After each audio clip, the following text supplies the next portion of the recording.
모든 분들 정말 귀한 시간 내주셔서 감사하고요. 네, 오늘 준비한 내용 잘 설명을 좀 해보도록 하겠습니다. 일단 설명드렸던 것처럼 오늘의 주제는 국수의 연구협력 증진을 통한 연구 성과 향상 전략을 좀 세워보기 위한 여러 가지 좀 얘기를 해볼 거고요. 기본적으로 컨텐츠에 대해서 개략적인 설명을 먼저 드려보자면 1번은 아까 질문 주신 분들 계신 것 같은데 국제연구협력을 요새 많이 강조를 하죠. 근데 이게 정말로 중요하냐라는 부분을 실제 전 세계 웹 사이언스 논문 성과와 국제 연구 협력의 비중을 가지고선 한번 간략하게 훑어볼 거고요. 그 다음에 그럼 한국에서도 그런가? 한국 논문을 가지고선 연구 협력 행태별 어떤 성과들이 보이고 있는지를 한번 같이 비교를 해볼 겁니다. 그리고 나서는 기관과 연구자 차원에서 그러면 어떤 식으로 연구 협력 전략을 수립해야 되는지, 물론 국내 연구 협력도 굉장히 중요하고 국제 연구 협력도 강조해야 될 부분이 있기 때문에 그런 부분을 이제 전반적으로 다루면서 기존 연구 파트너랑 어떻게 지금 잘하고 있는지를 한번 현황을 점검하는 그런 부분이 필요할 거고요. 그 다음에는 여러 가지 데이터를 기반으로 해서 잠재 연구 협력 파트너, 지금 내가 협력하고 있는 사람은 아니지만 저 사람이랑 하면 더 시너지가 날 것 같아. 내지는 저쪽 기관이랑 뭔가 좀 한번 장을 열어보는 게 좋겠다라고 할 때는 어떤 부분들을 봐야 되는지에 대해서 얘기를 해볼 거고, 그리고 마지막으로는 사실 이런 식으로 여러 가지 데이터 분석도 하고 등등 하면서 연구협력 파트너를 찾아내도 그 상대방 쪽이랑 조금 더 시너지를 내고 내지는 내가 우리가 서로 윈윈할 수 있는 대상입니다라고 손을 내밀어도 저쪽에서 나를 알아보고 손을 마주잡게 해주기 위해서는 우리를 잘 홍보하는 것도 평소에 굉장히 중요하거든요. 그래서 관심 있는 연구자나 연구기관이나 아니면 연구계에서 내가 소속되어 있는 기관이나 아니면 나나 아니면 나의 연구 주제에 대해서 조금 더 알고 있으면 아무래도 그런 콜라보레이션이 훨씬 더 쉬워지는 부분이 있겠죠. 이런 걸 하기 위해서 사실 저희가 이제 이메일 캠페인을 많이 좀 그 장려를 하고 있어요. 그리고 연구자를 대상으로 했을 때 어떤 부분을 어떻게 어필하면 조금 더 이렇게 우리의 명성이나 아니면 인지도를 높일 수 있는지 이 내용까지 같이 해서 한번 커버를 해보도록 하겠습니다. 자, 우선 그래서 국제연구협력의 중요성부터 얘기를 해볼 건데요. 네, 오늘 사실 목적은 이제 뒤에 전략 방향 설정이 좀 메인이기 때문에 간략하게 한번 짚어볼게요. 자, 요거는 뭐냐면 전 세계 웹 오브 사이언스 논문 성과와 국제연구협력 간의 관계 중에서 지금 보시는 것처럼 각 국가별 논문과 그다음에 인터내셔널 콜라보레이션의 추이를 먼저 한번 보여드리려고 해요. 제가 화면 잠깐만 조정을 하겠습니다. 네, 지금 보시면 이렇게 왼쪽으로 되어 있는 게 넘버 도큐먼트라고 해서 각 국가별로 이렇게 보라색 선이 전체 논문을 몇 건 정도 냈는지 최근 11년 데이터를 보여드리고 있고요. 그다음에 이 오른쪽 라인은 이 네, 선 그래프, 검은색 선 그래프에 대한 이제 그 축인데요. 지금 보시면 각 국가의 논문들 중에서 몇 퍼센트가 국제 연구 협력을 통해서 나왔는지예요. 그래서 실제 이제 국제연구협력 논문은 이렇게 그 녹색 막대 그래프로 되어 있는데 각자 이제 논문의 퍼퓰레이션이 다르기 때문에 비율 측면으로 보면 미국은 전체 논문의 30%가 국제연구협력으로 나오고 있고요. 중국은 20%, 영국은 48%, 독일은 거의 50% 가까이 되죠.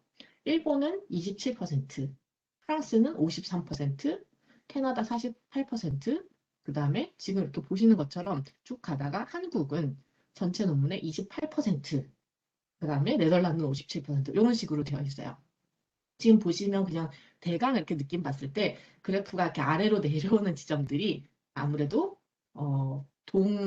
그 동양권의 비영어권 국가들이에요. 보면은 중국, 일본, 한국 이런 데들이 조금 낮게 나와 있고 지금 보시면 EU 같은 경우에 특히나 국제 교류도 활발하고 뭐 영어권에 가깝기 때문에 굉장히 반 정도 논문들을 다 국제 연구 협력으로 내고 있는 걸 볼 수 있어요. 이거는 사실 그냥 팩트입니다. 논문을 봤더니 연구 협력을 한국이랑 많이 하는구나 라는 부분이었는데 이거를 다른 그래프랑 한번 겹쳐놓고 보면 이게 중요하네라는 생각을 좀 하게 돼요. 자, 여기서 지금 요 남색 선 그래프는 앞에서 보셨던 인터내셔널 콜라보레이션 그 퍼센티지 같은 그래프고요. 요 위에 얹어서 그린 요 초록색 라인은 CNCI라고 해서 제가 요 밑에다가 좀 정의를 적어놨습니다. 카테고리 노멀라이즈드 사이테이션 임팩트라고 해서 연구 분야나 뭐 출판 연도나 이런 거에 따라서 사실 인용수만 가지고는 그래서 이 논문이 인용을 많이 받은 거야? 잘못 받은 거야? 이런 걸 판단하기가 힘들기 때문에 저희가 웹 사이언스 데이터를 기반으로 해서 같은 조건에 속한 논문들 중에서 이 논문이 SCI 평균 레벨 대비 더 인용을 잘 받았다, 못 받았다를 기준 1에 대비해서 표현을 합니다. 그래서 예를 들면 미국은 전체 논문의 CNCI가 1.3이다 라고 하면 미국 논문들은 평균적으로 SCI급 평균 대비 130%, 1.3배 인용을 많이 받는다 라는 뜻이에요. 예를 들면 중국은 1.1배, 우리가 가장 궁금한 한국은 0.97배, 거의 1에 가깝죠. 이런 식으로 지금 사이테이션 성과가 나오고 있는데 이 녹색 성과를 보면 어디가 좀 더 잘하고 어디가 조금 더 약하구나라는 것이 보이는데 이 라인이 국제연구협력의 퍼센티지와 굉장히 유사하게 흘러가고 있는 게 그냥 직관적으로 좀 보이시죠. 그래서 실제로 국제연구협력을 강조하는 이유가 의미적으로는 사실 뭐 리즈너블한 이유가 많이 있어요. 뭐냐면 아무래도 우리가 굉장히 좋은 아이디어를 갖고 있어도 우리끼리만 이걸 연구를 하는 것보다 새로운 사람들이랑 같이 의논을 하면 아이디어 하나라도 더 좋은 게 나올 수도 있고 그다음에 서로의 아이디어가 시너지를 내면서 더 뭐 앞으로 나가는 이런 발전된 의견을 만들어낼 수 있는 부분도 분명히 있고 그리고 또 하나는 조금 더 프랙티컬하게는 제가 예를 들어서 논문을 내면 아마 저희 회사에 있는 그 직원분들은 이 논문을 열심히 읽어주실 거예요. 하지만 예를 들어 제가 연구 논문을 내면서 옆에 있는 회사에 있는 분이랑 같이 논문을 내게 되면 그 옆에 있는 회사의 직원분들도 이 논문을 읽어주실 거거든요. 이런 식으로 실제 연구 협력을 통해서 이게 아이디어의 시너지가 나는 그런 그 질적인 부분 이외에도 이 논문에 보다 직접적으로 관심을 가지고 그리고 이거를 소개받게 되는 그런 소사이어티 자체가 좀 늘어나는 경향이 있습니다. 그래서 질적으로나 양적으로나 국제 연구 협력을 하면 리더 밴드나 사이테이션의 베이스가 넓어지는 측면, 그리고 실제 서로 다른 연구의 문화나 아이디어들이 만나서 이게 굉장히 긍정적인 시너지를 내게 되는 측면, 이런 것들이 아마도 이제 이런 데이터로 좀 증명되는 것이 아닐까 생각을 했어요. 자, 그러면 이제 한국은 어떤지도 봐야겠죠. 자, 실제 한국을 보면 최근 11년간 한국에서 나온 논문이 지금 80만 건이 넘게 나오거든요. 그 중에 아까 말씀드린 것처럼 28.2%가 국제연구협력을 통해서 나왔습니다. 그게 23만여 건이에요. 근데 보면 전체 논문의 CSA 아까 보셨던 것처럼 0.9798 이렇게 나오거든요. 전체 SCI 평균에 거의 근접하지만 살짝 못 미치는 수준이었어요. 근데 우리나라에 실제 나온 논문들 중에서 국제연구협력을 한 23만 건만 따로 떼서 보니까 여기에 CNCI는 1.59예요. 굉장히 높죠. 전체 SCI급 논문의 1.6배의 인용을 받고 있더라. 실제로 좋은 아이디어여서 글로벌 콜라보레이션을 통해서 더 이거를 발휘하고 있고 뭐 기타 등등의 이유로 네, 중간 과정에 사실 여러 가지 다이나믹이 있긴 하겠지만 최종적으로 이렇게 숫자 대 숫자를 놓고 봤을 때 그냥 논문을 내는 것보다 글로벌 연구 협력을 하는 게 증명된 바가 있다. 그래서 글로벌 연구 협력을 조금 더 많이 해야겠다라는 생각을 일단 여기서 아이디어를 얻어갈 수 있을 것 같아요. 자, 그리고 그 다음에 보통 이제 얘기가 많이 되는 부분이 우리 분야는 좀 아닌데 뭐 저쪽 분야가 가지고선 얘기하는 거 아니야 이렇게 연구 분야별 차이를 말씀을 하세요. 그래서 제가 연구 분야별로 좀 봤는데 지금 보면 ESI 카테고리라고 해서 이제 전체 연구 분야를 22개로 나눠 놓은 그런 이제 카테고라이제이션이 있죠. 그리고 요거랑 지금 여기 막대 그래프가 좀 복잡한데요. 제가 차근차근 설명을 드려보면 지금 첫 번째 있는 게 아그리컬처 사이언스거든요. 여기에 있는 전체 논문 중에서 전 세계적으로 인터내셔널 콜라보레이션을 몇 퍼센트 하는가. 그리고 이 파란색 막대는 OECD 국가들은 그럼 인터내셔널 콜라보레이션 얼마나 하는가. 그리고 마지막에 좀 까만 것이 한국에서 인터내셔널 콜라보레이션 얼마나 하는가 하거든요. 그리고 여기 위에 있는 CNCI 그래프는 한국에서 나온 요 인터내셔널 콜라보레이션을 요만큼 한 전체 논문의 CNCI 값이 어떻게 되는지 이렇게 보여주는 거예요. 근데 일단 요 막대 그래프부터 보시면 자, 요 월드랑 OECD랑 일단은 갭 차이가 많이 나는 게 보이시죠? 요 월드라고 하면 SCI급 논문을 내는 데들 중에서도 굉장히 다양한 나라가 있거든요. 예를 들면 220개 국가를 모두 포함을 한 게 요 월드예요. 그러다 보면 우리가 생각하는 조금 연구를 못하는 데들도 포함되어 있고 굉장히 잘하는 데들 포함되어 있고 해서 보통 평균이 조금 낮아지게 됩니다. 그래서 월드가 요 20 초반대 아그리컬처 사이언스 관련해서 인터내셔널 콜라보레이션을 하고 있고, 근데 우리가 보통 보면 한국은 이제 선진국 레벨이잖아요. 그러면 이 월드 전체랑 보기보다는 조금 더 높은 지표랑 비교를 하는 게 맞겠다라고 생각할 수 있어요. 그랬을 때 이 파란색 OECD는 글로벌리 전 세계 평균으로 하면 20%대이지만 OECD는 아그리컬처 사이언스에서도 30%대의 국제 연구 협력을 한다. 근데 거기에 비해서 우리나라는 지금 보시면 OECD와 월드 중간쯤 되죠. 한 25% 정도로 연구 협력을 하고 있구나. 그러니까 룸이 조금 있다라는 생각을 하실 수가 있고, 근데 이제 요만큼을 하고 있는 와중에 우리의 지금 CNCI가 여기 1라인보다 좀 아래 있죠. 아그리컬처 사이언스는 우리가 글로벌 레벨에 가려면 조금 더 가야 될 길이 있는데, 연구 협력 비율을 봤을 때 국제 연구 협력이 우리가 조금 빠지는 것 같은데, 그럼 이 부분을 좀 추가하면 혹시 더 올라갈 여지가 있지 않을까? 물론 이제 저 계속 조심스러워서 말씀을 드리는 부분은 연구 성과를 향상시키는 데는 굉장히 다양한 요인이 있어요. 무조건 해외랑 콜라보레이션 해라 라고 해서 성과가 무조건 올라간다는 건 아니지만 여러 가지 노력을 해야 되는 거의 일환으로 이 부분도 분명 우리가 채워야 될 부분이 있어 보인다라는 거를 얻을 수가 있는 거죠. 자, 이런 식으로 해서 분야별로 이렇게 보다 보면 어떤 데는 예를 들면 이코노믹스랑 비즈니스 같은 경우에는 우리나라가 평균보다도 콜라보레이션 더 많이 하고 있고 지오 사이언스도 그렇고 이 스페이스 사이언스 보면 훨씬 더 높고 이렇게 나오는 게 보이시죠? 그리고 이런 갭 차이랑 이런 것들을 봤을 때 분야별로 분명히 우리 분야는 조금 달라라는 분야는 있기는 하지만 네, 그래프가 네, CNCI의 추이랑 그다음에 인터내셔널 콜라보레이션의 추이랑 어느 정도 맞닿는 부분이 있기 때문에 내 분야의 성과나 내 분야의 성격을 맞춰서 이런 거를 같이 분석을 해 주시면 좋을 것 같고요. 물론 이제 요거는 굉장히 일반론이고 큰 그림이기 때문에 더 자세한 얘기는 뒤쪽에서 이제 나오게 될 겁니다. 그리고 그 뒤에 자세한 얘기를 가기 전에 하나만 조금 더 이제 들여다보고 가가면, 저희가 사실 최근에 사이테이션 토픽스라는 거를 발표를 했었죠. 그래서 아시는 분들 계실 수 있는데, 네, 그 자세한 얘기는 또 나중에 하도록 하고, 그걸 기준으로 했을 때 한국에서 가장 많이 연구되고 있는 연구 주제들을 제가 몇 개만 그냥 샘플로 갖고 와봤거든요. 지금 보시면 텔레커뮤니케이션스라던가 일렉트로케미스트리, 포토 카탈리스트, 오가닉 세미컨덕터, 피토케미컬스, 그다음 메테리얼스 뭐 이런 식으로 이렇게 쭉 보는데 여기에서도 이렇게 동일하게 인터내셔널 콜라보레이션에 우리가 룸이 어디가 있는지 어디가 우리가 더 많이 하고 있는지 등등과 그다음에 CNCI의 이렇게 표시를 보면 인터내셔널 콜라보레이션이 특별히 중요하고 어디는 특별히 좀 잘 안 되고 있는 분야들이 눈에 보입니다. 그래서 이런 거를 본인의 관계된 분야에 대해서 분석을 한번 해보시는 것을 좀 권해드리고 싶고요.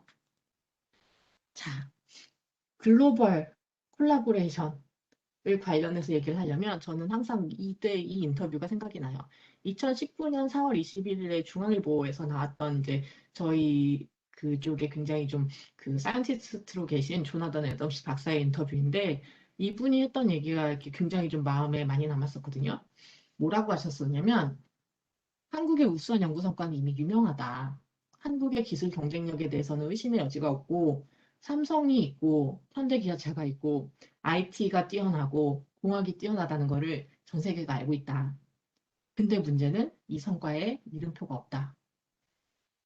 누가 이 연구를 하고 있는지, 어떤 연구자가 여기서 활동하고 있는지, 어떤 사람들이 이런 성과를 이뤄냈는지를 잘 모른다, 외국에서. 그래서 자국 학자들끼리만 연구하고 싶을 수도 있죠. 언어도 편하고 기타 등등. 하지만 다른 국가에서 이 사람들이랑 협력하고 싶어 하는 사람들이 분명 있는데 몰라서 못한다. 이런 걸 좀 타파해 나가라. 라는 조언을 한국에다 해주고 가셨었는데 이 내용이 굉장히 좀 울림이 있었고 그래서 이제 사실 오늘 이런 주제를 통해서 또 말씀을 드리게 된 건데 요새 특히나 또 K 브랜드가 굉장히 좀 평가를 받고 있죠. 이럴 때 한국 연구자들도 이미 알고 계실 수도 있겠지만 한국이 외국에서 이렇게 평가받고 있는 연구 소사이어티라는 걸 좀 알고 조금 더 자신감을 가지고 조금 더 적극적으로 커뮤니케이션을 좀 하셨으면 좋겠다라는 얘기를 한번 하고 넘어가고 싶습니다. 자, 여기까지가 이제 인트로덕션이었고요. 이제 실제로 기관이랑 연구자 차원에서 어떻게 전략을 수립하면 좋을지에 대한 얘기도 해보도록 하겠습니다. 자, 기본적으로 연구 협력을 할 때는 데이터 기반으로 접근할 때 크게 두 가지예요. 기존 연구 파트너는 잘 구성되어 있는지, 이 파트너가 나한테 최적의 파트너가 맞는지, 내지는 이 파트너랑은 조금 더 뭘 해야 되는지, 아니면 이 파트너와의 시너지는 그렇게 합이 좋지 않은지, 기존 연구 파트너를 제대로 평가하는 게 굉장히 중요하고요. 또 한 가지는 이제 기존의 연구 파트너가 있었다면 이 사람 말고 또 누군가 잠재 연구 파트너는 누가 될 수 있을지라는 부분이에요. 근데 이걸 통해서 뭔가 작업을 할 때는 제가 뭐 여러 기회에서 말씀드렸었는데 내가 이미 논문이 있고 뭐 우리 기관에 논문이 있으면 그 논문을 인용한 사람들이 굉장히 중요한 잠재 연구 파트너예요. 제가 여기 이렇게 우주인을 아이콘으로 집어넣었는데 누군가 이미 나를 지켜보고 있을 수 있어요. 나는 그 사람을 잘 모르는데 누군가는 이미 나를 굉장히 좋아하고 있어요. 그런데 비슷한 연구를 하고 있고 내가 손을 내밀면 손을 내밀어 줄 가능성이 되게 높은 사람들이 저기 있다라고 하면 그 사람들 궁금하시죠? 그 사람들을 어떻게 찾아내서 어떻게 어프로치할지에 대한 얘기를 한번 해볼 거고 그다음에 마지막으로는 나는 그만큼 연구 논문이 쌓여 있지도 않고 그리고 기존에 내가 하던 분야는 이미 난 다 안다. 새로운 분야로 뭔가를 하고 싶을 때 어떻게 좀 잠재 연구 파트너를 좀 찾을 수 있을까라고 하는 부분도 당연히 이제 다뤄야 될 거예요. 그래서 그 부분까지 얘기를 좀 해볼 건데 일단 첫 번째부터 가보죠. 기존 연구 파트너와 시너지 현황을 점검해보자 라는 거에 저는 세 가지 원칙이라고 해야 될까요? 가장 주의해야 될 내용들을 좀 꼽아봤어요. 첫 번째는 뭐냐면 막연한 기대감이 아니고 실제 연구 시너지 효과를 좀 확인을 해야 된다.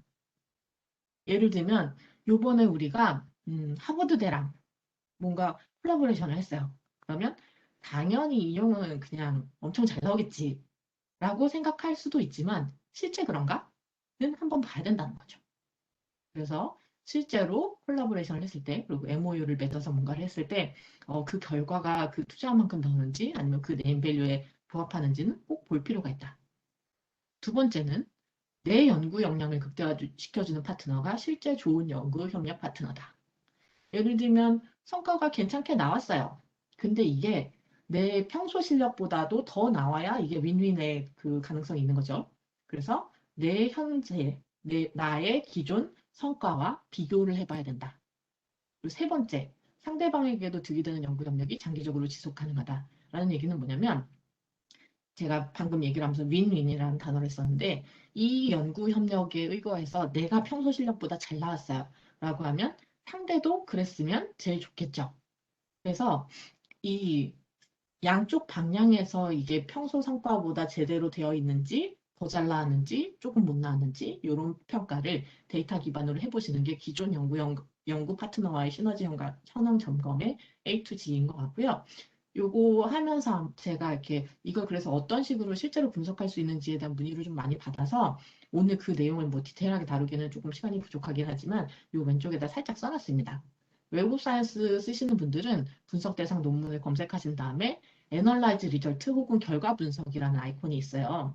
그쪽으로 들어가셔서 어필리에이션을 보시거나 어서를 보시면 누가 나랑 같이 콜라보레이션 하고 있는 기관이나 연구자인지 보실 수가 있고 그 논문들을 보시거나 이제 인용수나 이런 것들을 확인하실 수가 있고요.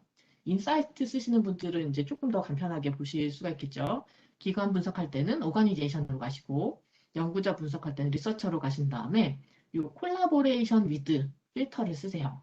그래서 예를 들면 콜라보레이션 위드 뭐 서울대라고 하면 서울대와 콜라보레이션 하고 있는 기관들이 쭉 나오고 옆에 그 성과들이 나오기 때문에 그거 가지고 분석하시면 되고 연구자 분석 시에는 콜라보레이션 위드 뭐 예를 들면 강윤희 이런 식으로 치면 어떤 사람들이 나랑 콜라보레이션 하고 있는지 누구와의 시너지가 제일 나는지 볼 수 있게 되기 때문에 이렇게 보시면 되고 실제 예시를 가지고서 한번 좀 볼게요.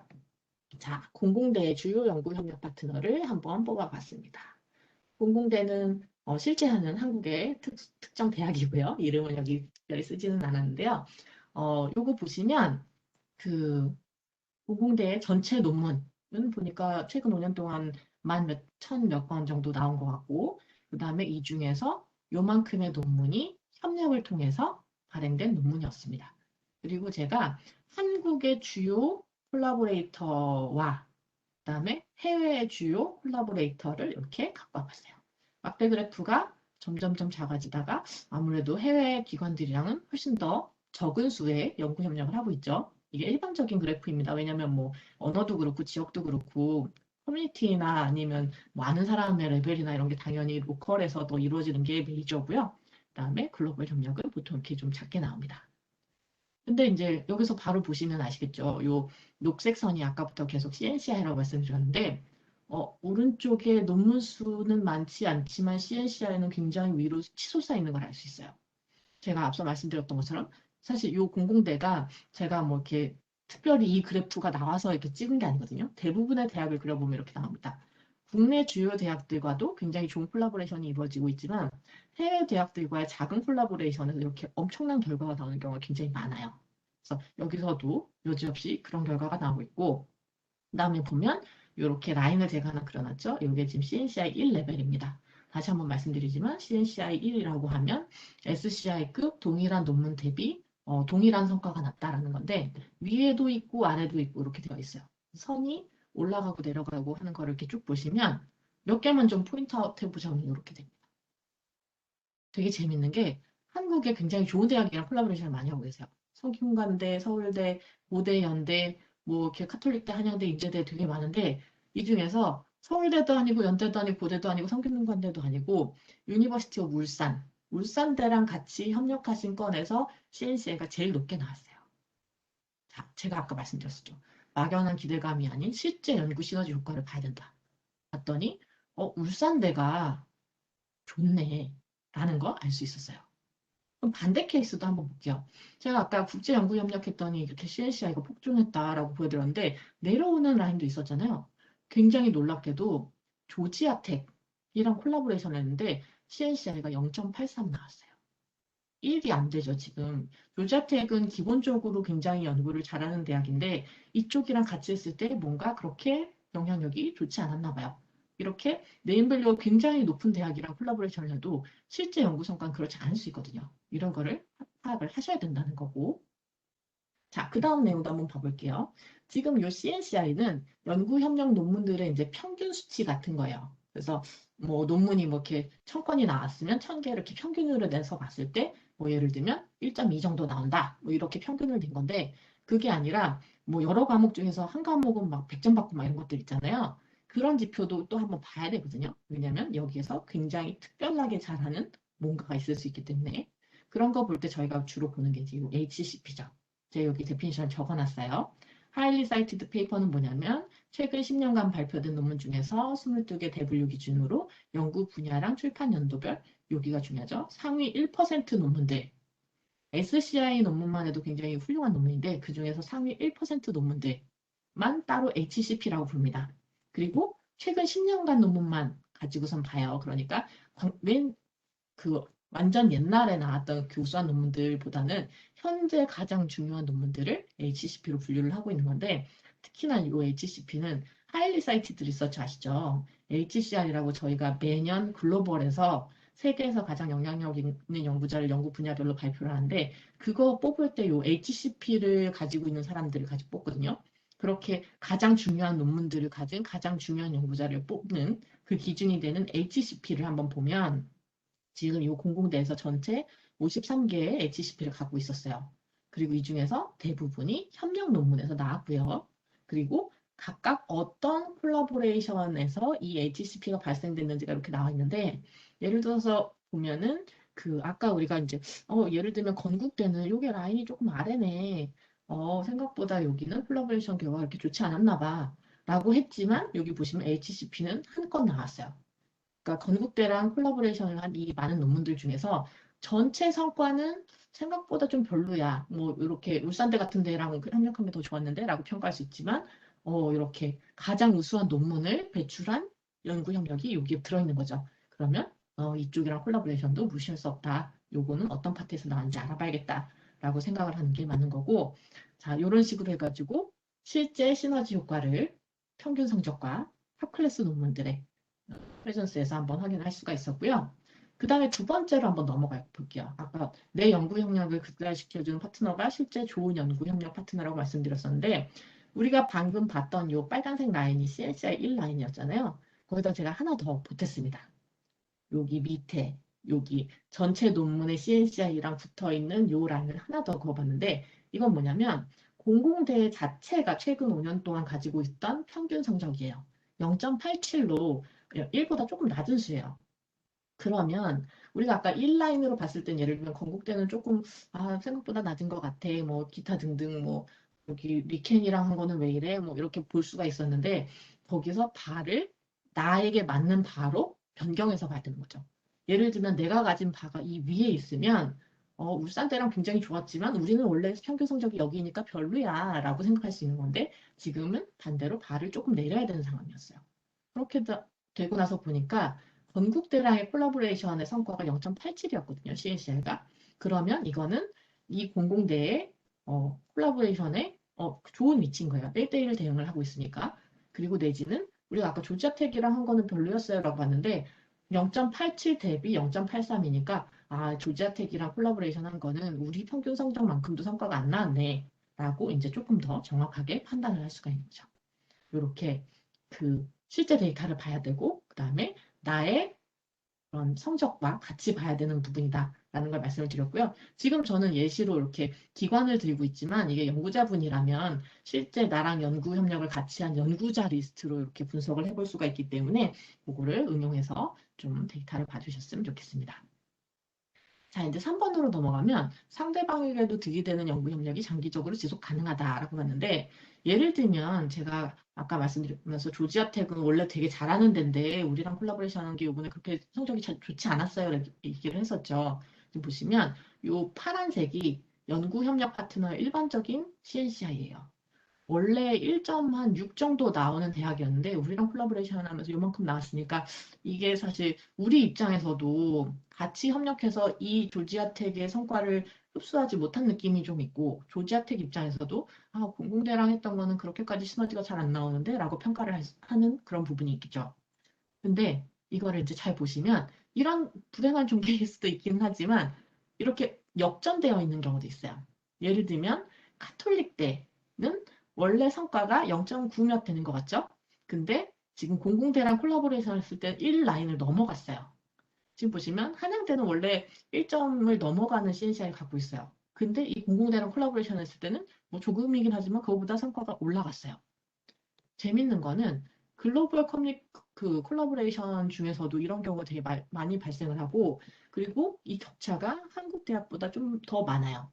물론 이제 이쪽 글로벌 콜라보레이션은 모수 자체가 적어서 조금 더 데이터가 튈 수 있기는 한데 이게 또 약간 하나의 의미가 있는 게 글로벌 콜라보레이션까지 가는 경우는 보통 이제 어느 정도 이렇게 가를 이루고 이렇게 하시는 경우가 또 많기 때문에 정말 좋은 아이디어야지 이제 서로 다른 나라에서도 협력이 되고 이런 경우도 분명히 있긴 있거든요.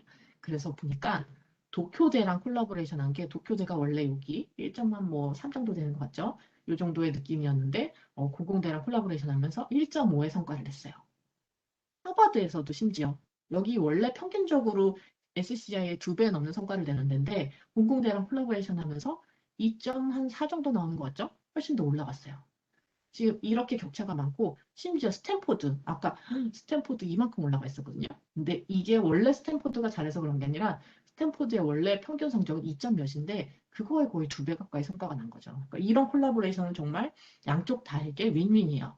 근데 말씀드리자면 공공대 같은 경우에 평균 성과가 아까 0.8, 9 이렇게 되는 대학이었죠. 그러니까 원래 이렇게 막 완전 하버드 레벨은 아니었던 거예요. 그럼에도 불구하고 이렇게 유수의 뭐 세계에서 이렇게 손꼽히는 대학이랑 콜라보레이션을 했을 때 그들에게도 윈을 가져다 줄 수 있다. 이런 케이스들을 잘 보셔야 되고 만약에 이제 이런 성과를 가지고 스탠포드에 가가지고 뭔가 협상을 한다거나 하면 굉장히 좋은 자료를 만들 수가 있겠죠. 그 연구자 레벨에서도 마찬가지예요. 그 당신이 굉장히 훌륭한 연구자지만 나랑 같이 콜라보레이션 했을 때 본인의 성과보다 더 훌륭한 성과가 나온 경험이 있다라고 하면 앞으로도 이 시너지를 강화해 나가자라고 얘기할 때 굉장히 좋은 그런 베이스가 될 겁니다. 자, 이제 두 번째로 좀 넘어가 보면요. 이제 잠재 연구 파트너 쪽으로 넘어갈 건데, 일단은 제가 아까 잠깐 말씀드렸던 것처럼 내 논문을 인용한 연구자를 좀 잘 보셔야 돼요. 왜냐하면 내 연구를 인용한 연구자는 나랑 밀접한 연구를 진행하고 있어요. 왜냐하면 나랑 관계없는 연구를 하고 있는 사람이 내 논문을 인용할까요? 그런 거 잘못 인용하면 리젝트 당할 수 있죠.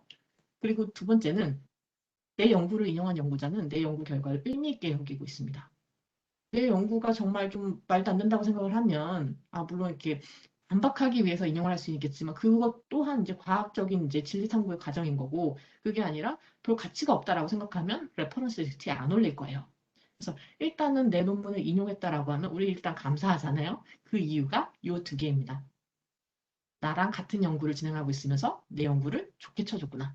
라고 생각하는 부분인 거고, 그리고 보통 보면 굉장히 좀 일반적인 경우에는 내가 낸 논문보다 나를 인용한 논문의 수가 더 많죠.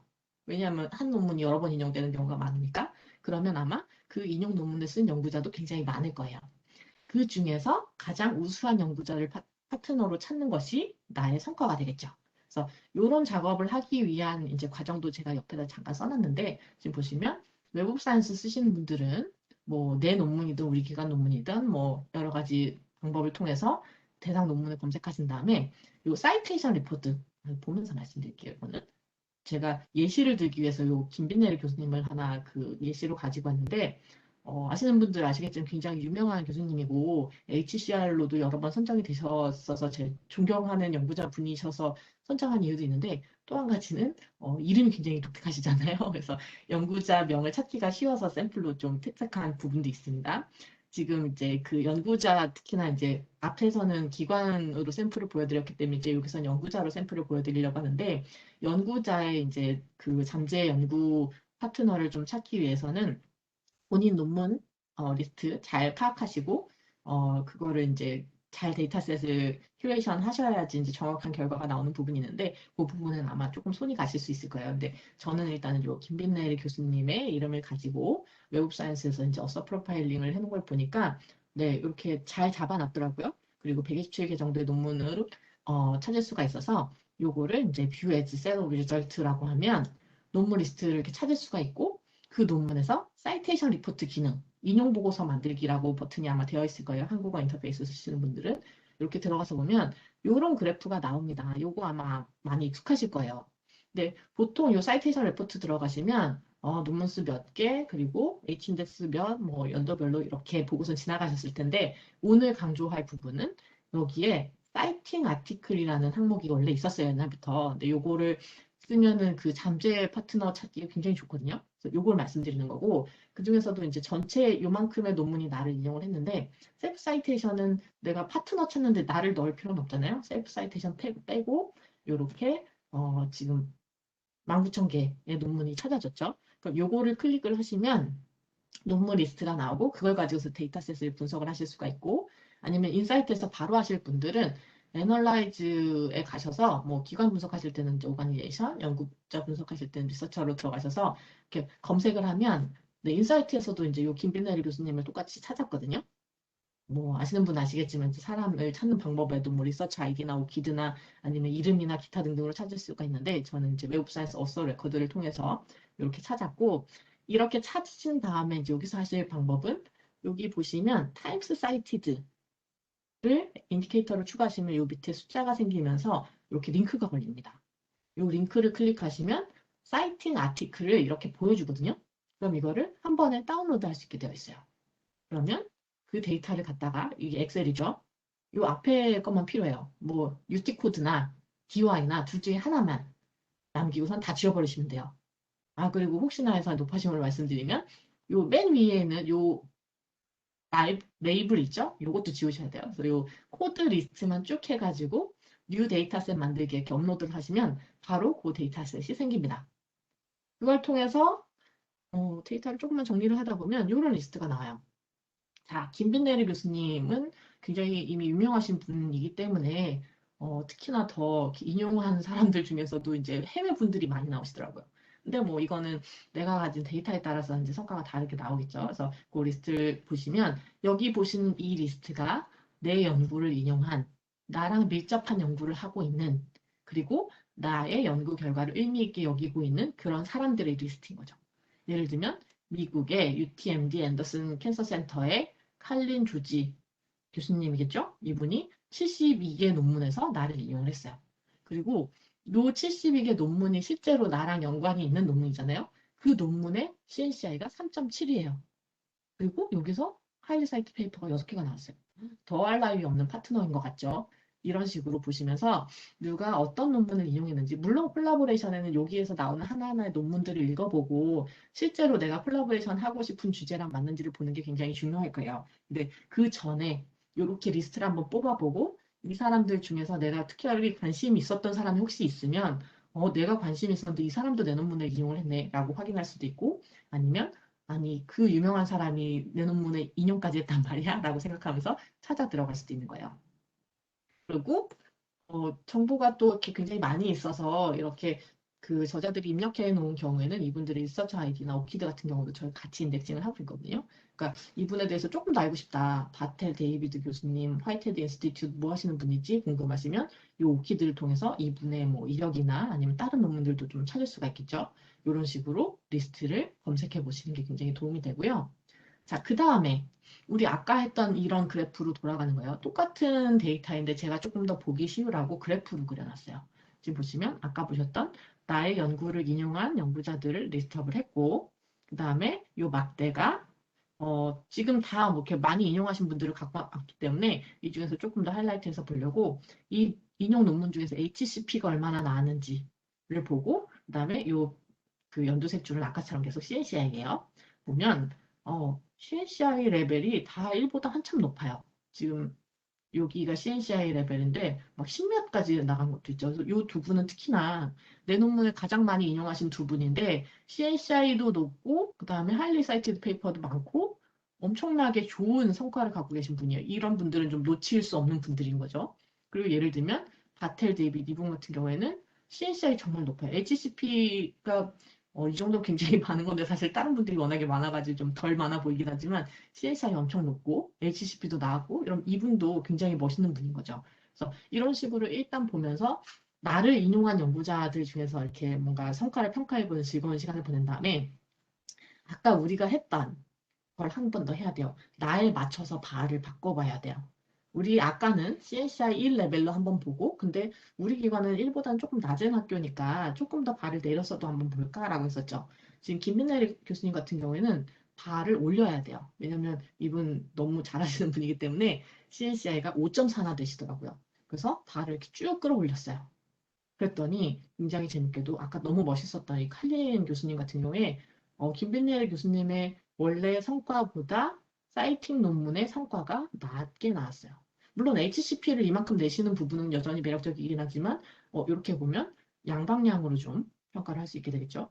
그리고 이 뒤에 계신 분들도 2, 3 막 이래가지고 굉장히 화려하다라고 생각했었는데 김빈리엘 교수님의 평소 실력보다는 그렇게 막 올라와 있지 않으신 분들이라서 어, 그냥 약간 세컨 라인으로 좀 밀어놔도 될 것 같아요. 바텔 교수님 같은 경우에도 CNCR은 굉장히 높은데 HCP는 이렇게 되어 있는데 이것도 아까 그 앞에서 보셨던 뷰랑 조금 달라 보이죠? 굉장히 평균 성적 좋으시구나. HCP도 있으시네. 근데 이거를 어떻게 평가할까는 조금 더 논문을 보면서 체크할 수 있는 부분일 거예요. 자, 이런 식으로 해서 CNCI에서 위로 올라와 있는 부분, 그다음에 HCP 레벨 이런 거를 같이 볼 수 있는 이런 부분이 필요한 거고, 이렇게 그 여러 가지로 사이팅하고 있는 사람들을 분석을 해보면 누가 잘하고 있는지, 그리고 누가 나에게 더 시너지를 줄 수 있는지 협력을 한다는 건 일단은 노력이 들어가는 부분인데, 그럼 그 좀 속물적이긴 하지만 기대 효과가 있어야 되잖아요. 그런 부분들을 같이 볼 수 있는 부분이다. 라는 말씀을 좀 드리고 싶고, 자, 그 다음에 이제 요게 이제 마지막 파트였는데, 지금 잠재 연구 파트너를 찾을 때, 앞에서 제가 말씀드렸던 거는 인용 논문을 가지고서 좀 찾는 거였는데, 아까 말씀드린 것처럼 인용할, 베이스 논문이 그렇게 많지 않거나, 아니면 좀 새로운 시각으로 볼 수 있을 때는, 우리가 좀 보다 일반적으로 하는 부분이죠. 키워드 검색을 막 하는 거예요. 키워드 검색을 하면 관련 논문이 나오고, 거기서 주요 연구자들이 좀 많이 나오고 하는데, 거기에서 이제 그치지 말고, 인용 네트워크를 좀 검색을 좀 해보시라. 라고 해서 예를 들면 이런 거예요. 논문 검색을 한 다음에 그 논문도 중요한데 우리 선행 논문 연구는 많이 하죠. 레퍼런스 리스트 가지고서 막 분석하면 그 앞에 어떤 연구들이 있었는지 많이 보는데 후행 논문도 좀 보시고요. 그다음에 추천 논문이라고 있어요. 외국 사이언스 들어가시면 이거랑 비슷한 논문들을 저희가 AI가 이제 분석해서 보여주시거든요. 그렇게까지 좀 확장해서 보시는 거라던가 여러 가지로 데이터셋을 좀 확장을 하셔가지고 인용 네트워크 탐색하는 거. 근데 물론 이제 이렇게 그 데이터셋을 확장을 하신 다음에는 앞에서 제가 설명드렸던 부분으로 넘어가셔야 되는 거예요. 그래서 그 안에 콜라보레이션에 실제 있는 부분이 있는지 아니면 뭔가 그 연구자별로 성과는 어떤지, 연구기관별로 성과는 어떻게 되는지 이런 것들을 보시는 게 좀 필요한 거고, 인사이트로 보실 때는 이제 제가 하나 팁으로 말씀드리자면 요 사이테이션 토픽스를 진짜 좀 많이 쓰셨으면 좋겠거든요. 왜냐면 요거 나온 다음에 이제 저희 쪽에서도 여러 가지 분석을 많이 하다 보면 다양하게 참 그 쓸모가 많은 툴이라고 생각이 돼서 이거는 좀 많이 알려드리려고 노력을 하고 있어요. 이거 아시는 분들은 이미 아시겠지만 논문들을 보통 우리가 이제 그 저널의 소속별로 해가지고 좀 분석을 해놓는데 그러다 보면 아무래도 좀 큰 레인지에서 카테고라이징이 되는 경우가 많아요. 근데 이거는 논문 레벨에서 시작해서 가장 작은 클러스터부터 시작해가지고 이렇게 역순에서 올라오는 이런 분류법이기 때문에 저희가 2444개의 그 마이크로 토픽부터 시작해가지고 이렇게 그룹핑을 해놨습니다. 그러다 보니까 이 레벨을 그냥 좀 약간 직관적으로 보여드리면 피직스라는 분류는 매크로토픽 요거는 좀 우리가 익숙한 그런 분류법이죠. 근데 이거를 파티클스 앤 필즈 안에 다크 에너지라는 토픽 레벨까지 내려가도록 해놨어요. 예를 들면 스탠다드 모델 그리고 우리가 조금 더 익숙한 느낌으로는 애스트로노미 안에서도 갤럭시, 스타, 그다음에 코스믹 레이 뭐 이런 식으로 우리가 조금 더 연구해서 실제 쓰는 그런 아이디어들을 토픽화해놨기 때문에 이런 내용을 통해 가지고 원하시는 논문의 그 퍼퓰레이션을 좀 늘려가는 것도 좀 방법일 것 같고요. 다시 돌아와서 보면 이런 식으로 내가 관심 있는 논문과 주제 분야의 논문 리스트를 찾은 다음에 거기에서 나오는 연구 기관이나 연구 자를 이제 성과를 분석해서 그렇게 나의 지금 원하시는 방향과 얼마나 맞는지를 체크하시는 이런 부분이 필요할 거고요. 근데 사실 이거는 조금 뜬구름 잡는 소리일 수 있어요. 왜냐면 나는 그래서 좋은 연구자를 찾았는데 아까 초대 얘기했던 것처럼 그 사람이 나한테 관심이 없거나 내지는 내가 그 논문 낸 그 사람인 거 알면 이 사람이 이렇게 반색을 할 텐데 어, 그, 예를 들면 내가 다니는 기관을 이 사람이 잘 몰라가지고 선뜻 손을 안 내민다. 뭐 이런 경우 사실 많이 얘기 듣잖아요. 그럴 경우에 이제 할 수 있는 방법 중에 하나가 네트워크 대 네트워크 차원의 연구 협력 기회를 좀 모색해 보시라. 예를 들면 우리 학교에서 MOU를 맺으면 내가 개인적으로 나를 모르는 그 연구자한테 콜라보레이션 제안을 하는 것보다 조금 더 힘이 생기겠죠. 아니면 우리 학회에서 저쪽 학회나 아니면 특정 연구자를 뭐 초빙을 한다거나 이런 식으로 보통 이제 네트워크 확장을 많이 하는데 이런 것도 좀 적극적으로 고려를 해야 되는 부분이 아닌가 생각이 되고 그리고 이제 이걸 조금 더 이제 솔루션 차원에서 도와드릴 수 있는 게 제가 초대 말씀드렸던 관심 연구자를 대상으로 이메일 캠페인 진행하는 방법이 있어요. 자, 이걸 자세하게 말씀드리기 전에 이 내용을 다시 한번 말씀드리고 싶어요. 자, 한국 연구 성과 유명해요. 근데 해외 연구자들이 한국에 누가 그거 하는지 몰라요. 그래서 콜라보레이션을 그쪽에서도 선뜻 얘기를 못하고 있을 수 있어요. 그러면 어떻게 되냐면 우리는 알려야 돼요. 자, 알릴 때 쓸 수 있는 방법이 뭐 다양하게 있겠죠. 우리 보통 하는 거 보면 이제 대학에서 홈페이지에 굉장히 다양한 뭐 연구 내용이나 이런 것들을 올려놓기도 하고, 이거를 DM으로 발송하기도 하고, 저도 이제 모교에서 맨날 이렇게 EDM을 받곤 하는데, 실제 저는 연구를 하는 사람은 아니잖아요. 연구 데이터는 보고 있지만, 그러다 보니까 대학에서 이렇게 뭐 홍보 문구가 날라가도 잘 보게 되지는 사실 않는 것 같아요. 실제로 이런 거에 관심 있을 만한 사람, 특히나 연구 협력을 같이 하고 싶을 때 어떤 협력을 하자. 아니면 우리 학교로 뭐 오세요라든가 아니면 이런 연구 논문이 있는데 한번 읽어보고선 관심 있으면 연락 주세요라든가 이런 걸 던져야 될 사람은 실제 연구자예요. 그리고 연구자 중에서도 우리가 이제 연구 협력할 때는 좋은 연구자를 원하겠죠. 좋은 연구자는 어디에 있냐면 웹오브 사이언스에 있죠. 웹오브 사이언스 논문들을 보시면 거기에 좋은 연구자들이 많이 있고 우리가 사실 그 웹사이트에서 논문을 찾을 때도 뭐 어떤 키워드도 적고 그중에서 어떤 저널이었으면 좋겠고 뭐 어느 나라는 좀 제외했으면 좋겠고 그중에서 사이테이션 많이 받은 사람 이런 식으로 다 필터링을 걸어가지고 내가 원하는 논문이나 그 사람을 찾아가잖아요. 그 똑같은 방법을 통해서 찾아낸 저자들에게 이메일을 보낼 수 있다면 그 사람한테 나 당신과 같은 연구를 하는 사람이다. 나랑 같이 협력하자라고 할 수 있다면 이게 아무 학교에서나 그냥 졸업생 대상으로 발송하는 메일이랑 굉장히 차원이 좀 달라지겠죠. 근데 이제 문제는 그렇게 막 발송하면 특히나 이제 대량으로 발송하면 법에 위배되게 됩니다. 그래서 그런 부분은 이제 저희가 좀 클리어를 많이 하고 좀 더 시스테매틱하게 만들어가지고 만들어 놓은 게 머삭이라고 해서 웹 오브 사이언스 어서 커넥트라는 제품이에요. 그래서 지금 보시면 우리가 그 웹 오브 사이언스나 아니면 인사이트 같은 데서 이제 쓸 수 있는 다양한 필터를 통해서 뭐 예를 들면 특정 관련된 연구를 하고 있는 굉장히 좋은 저널의 논문을 낸 논문의 몇 편 이상 낸 뭐 어떤 나라의 뭐 예를 들면 뭐 기업체라던가 막 학교라던가 아니 병원이라던가 이런 식으로 대상자를 선정을 해서 거기다 이제 맞춤으로 쏘는 거죠.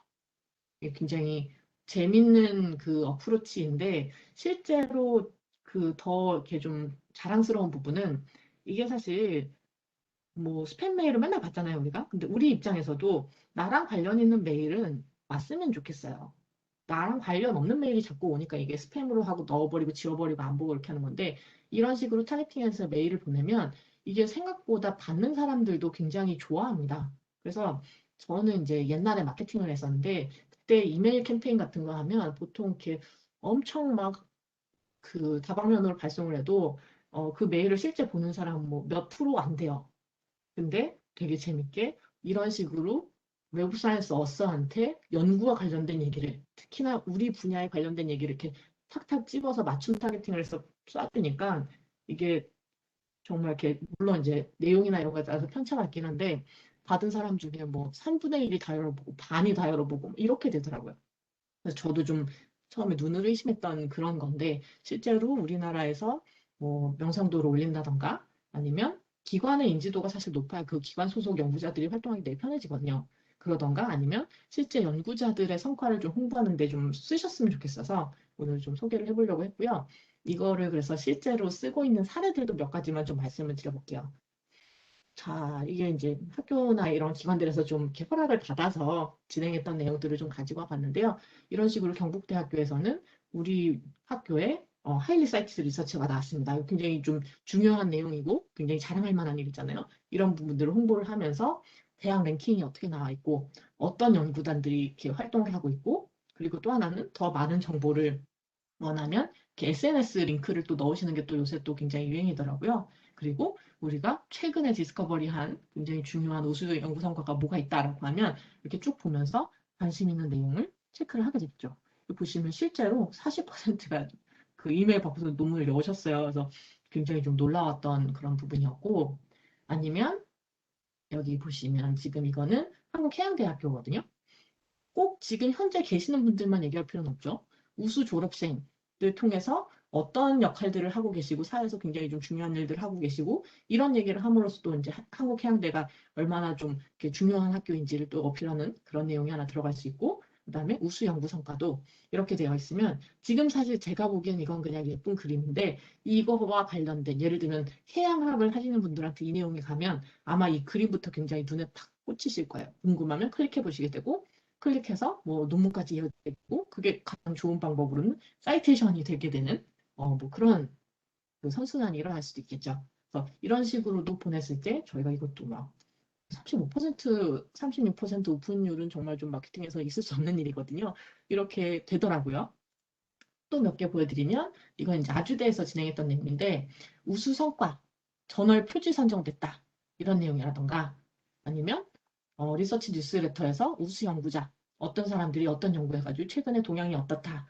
아니면 우리 랭킹 이번에 어떻게 됐다. 이런 것들을 같이 홍보를 하셨는데 뭐 요거 한 다음에 실제로 그렇게 이것 때문인지 모르겠지만 랭킹도 좀 상승하셨다고 하고 그래서 좀 좋은 결과들이 계속 있어서 저희 굉장히 좀 기뻐하고 있습니다. 이거 같은 경우에도 타겟팅을 사실 저희가 좀 굉장히 복잡하게 해요. 그래서 타겟팅이 성공을 했는지 오픈율이 막 40% 이렇게 나와서 이것도 굉장히 좀 우수했던 성과고요.